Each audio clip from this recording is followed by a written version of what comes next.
Obrigado, Elias. Comandante. Elias, eu queria te fazer uma pergunta. Dentro dessa guerra que o Xi fez contra os bilionários, que eu preciso lembrar a nossa audiência que o Putin fez uma guerra alguns anos atrás também, tá? Muita gente fugiu da Rússia, outros foram para a cadeia, outros faleceram, aí tiveram um falecimento um tanto quanto suspeito, mas enfim. Dentro dessa luta interna da China, o sumiço daquele bilionário Jack Ma, o ano passado, se enquadra nisso? Ele lembra, ele sumiu uma época, depois reapareceu aí, mas já reapareceu sem declarações. Isso é uma coisa que nós no Ocidente ficamos meio... Como é que você está vendo isso? Como é que você viu isso aí? São dois acontecimentos aí que envolvem o Jack Ma. O primeiro, ele já havia tentado colocar as garras de fora já há muito tempo, vem tentando fazer isso. Então ele montou várias escolas no país de formação de lideranças, coisas que vocês conhecem muito bem o que é isso, né? Aqui no Brasil tem várias esse tipo de coisa, né?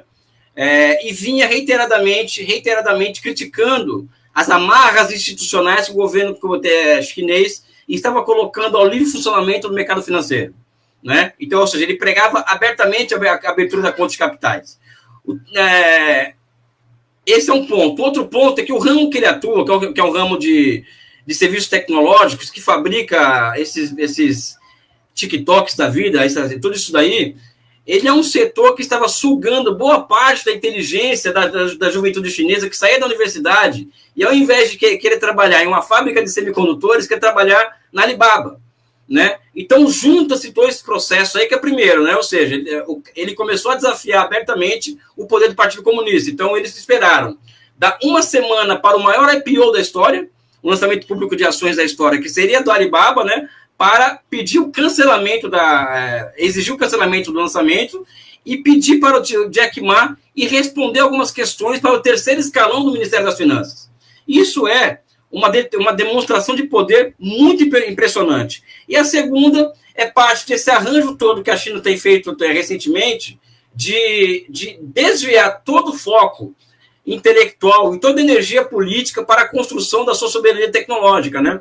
E essas grandes empresas, essas big techs, por mais que elas sejam necessárias, evidentemente, elas estavam atrapalhando muito esse esforço, né? Então, acho que são dois elementos aí que se intercruzam, que é interessante para entender essa questão do Jack Ma, né? Tem muita relação que aconteceu na Rússia, eu acho.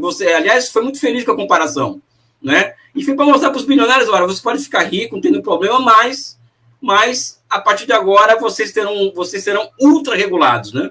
Eu acho que é isso, né? Não sei se deu para entender, deu para fechar bem o argumento, né? Situações bastante semelhantes, né? O grande capital quase controlando o Estado, né? O pessoal sempre tem essa...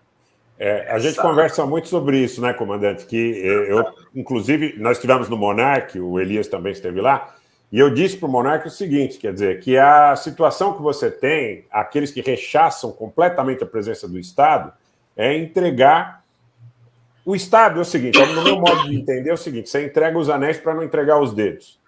Agora, se você não tiver o Estado, você está na mão das bigs, da Big Pharma, das Big Techs, das grandes companhias, que vão ocupar esse espaço, regulando aqueles aspectos que seriam atribuições intrínsecas do Estado e controlando a vida de todo mundo, vão levar os anéis e vão levar os dedos. Isso é um debate muito interessante para a gente fazer futuramente, inclusive com setores da sociedade que talvez por desconhecerem esse aspecto, principalmente muito jovens, atacam a presença do Estado em quaisquer setores, inclusive nos estratégicos.